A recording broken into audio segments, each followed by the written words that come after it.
Further debate. Member for Scarborough-Rouge River. Thank you, Mr. Speaker. On behalf of my leader, Doug Ford, and all the PC caucus members, I'd like to warmly welcome all the Filipino friends to Queen's Park. I love Filipinos, and they love Raymond Cho, and you'll find out why. Mr. Speaker, I'll be sharing the time allotted to us with the member from Dufferin-Caledon.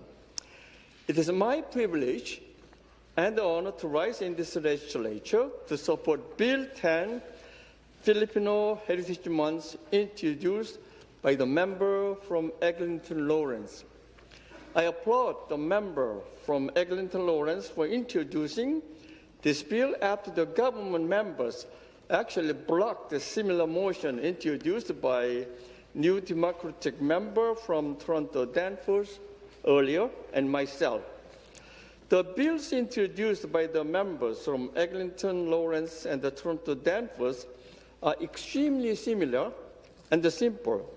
The one I introduced had an extra long preamble that was written after extensive consultation with a number of Filipino-Canadians in GTA. I hope that the member from Eglinton-Lawrence would be amicable to borrow the preamble from my motion to give this bill more substance and give the Filipinos in Ontario just two reasons to proclaim June as Filipino Heritage Month, Mr. Speaker.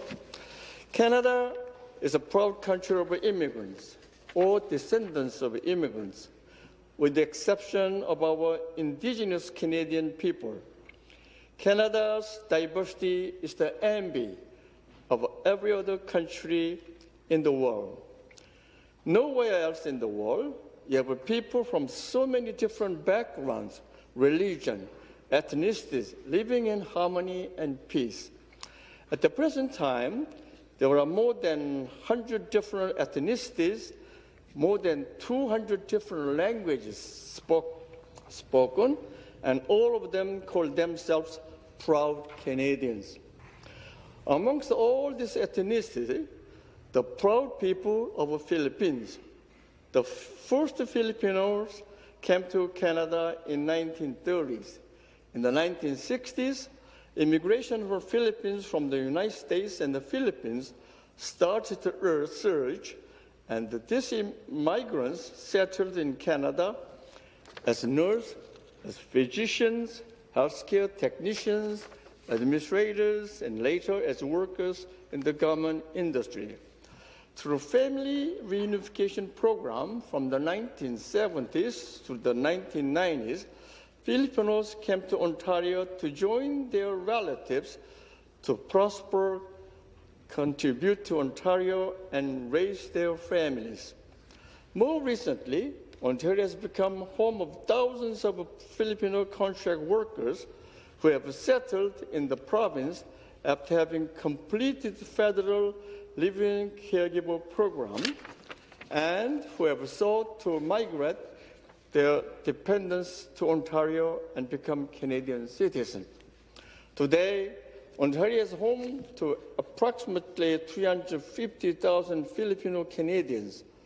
Filipino Canadians contribute to all facets of Ontario's economy and society across many fields: medicine, education, science, administration, food industry, business, arts and culture, and sports. Notably, Filipino Canadians have helped to build Ontario into a multicultural success story by their willingness to integrate into Canadian society. Their friendly, artistic, and compassionate nature, their strong work ethic, as well as their love for family, have contributed positively to the social fabric of Ontario.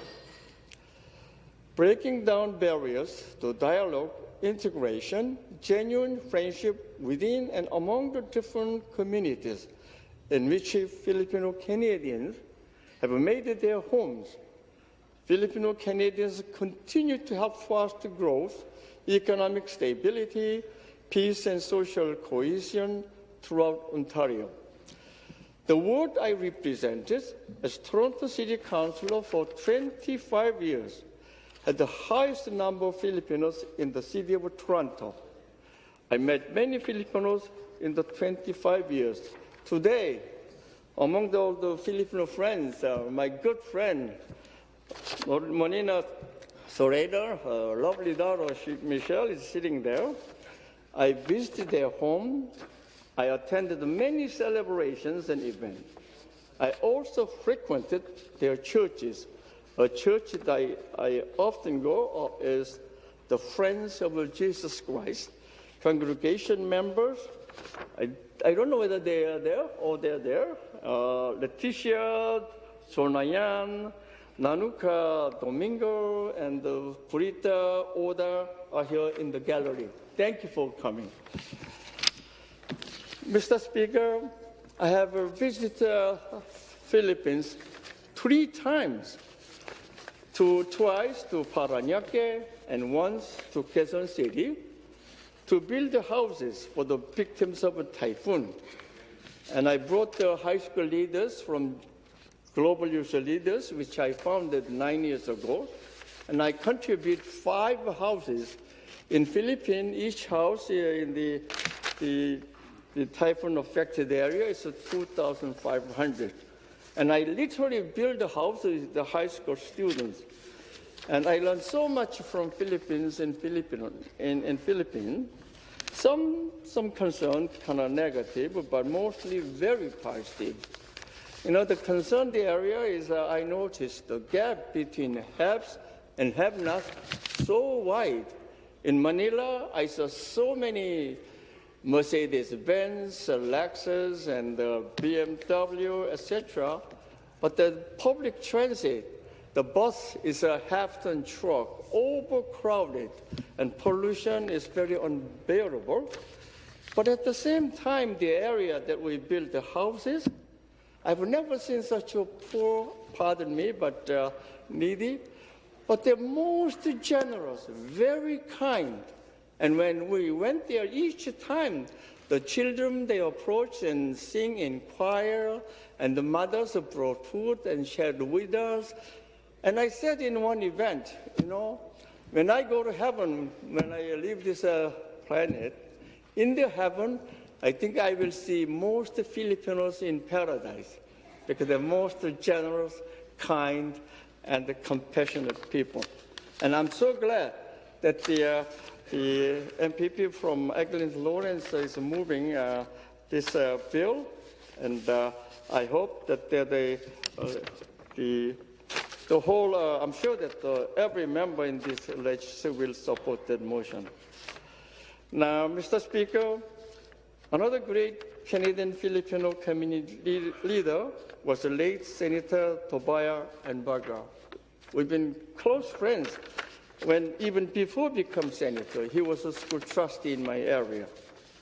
And I was at an event with the late Senator Anbaga a few days before his untimely death.